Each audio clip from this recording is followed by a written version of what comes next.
Do you still stand by what is contained in this document?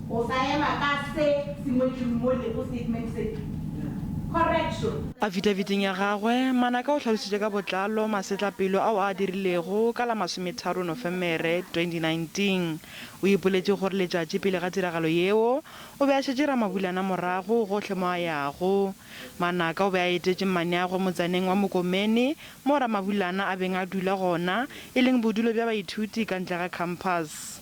O boletse ge leano la gagwe la pele e be e le go mo kgopela tša marato empa a fetola mogopolo a mokata ga a gonona gore o tlo mo gana. O re morago ga go mokata o mo tlhabile maga a mmalwa pele a tla tšhaba ka diporogwana tša gagwe. Lapa la ga Ramabulana le re le imologile ka morago ga gore a ipolele. Nduri ore a tshito thoma tendai ndapfunga muvhili wanga u khou shela phepho. O re ga seno ipolela amogela molato o re o kwile o ka re motho o mo tšhetše ka metsi a go tonya o ka ra ka mofofela. O re ba kwele bohloko bjalo ka lelapa o bolaile ngwana wa bona sehlogo. Ndi sa thuba right.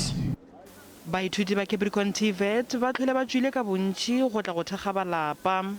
We were very much happy as he pleaded guilty, and we were expecting justice to be served. That's what we needed from the start. Botšhotšiši bja setšhaba le bona bo re bo amogela go ipona molato ga Manaka. We have accepted that plea. Looking at that, he do apologize also to the community, even to the family members, even to the fellow students of the TVET College.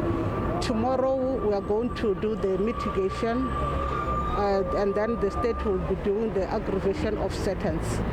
Manaka yo a nang le melato e mengwe ka ntle le o tla tswelela gape kgorotsheko go sasa go kwa ka kotlo ya gagwe.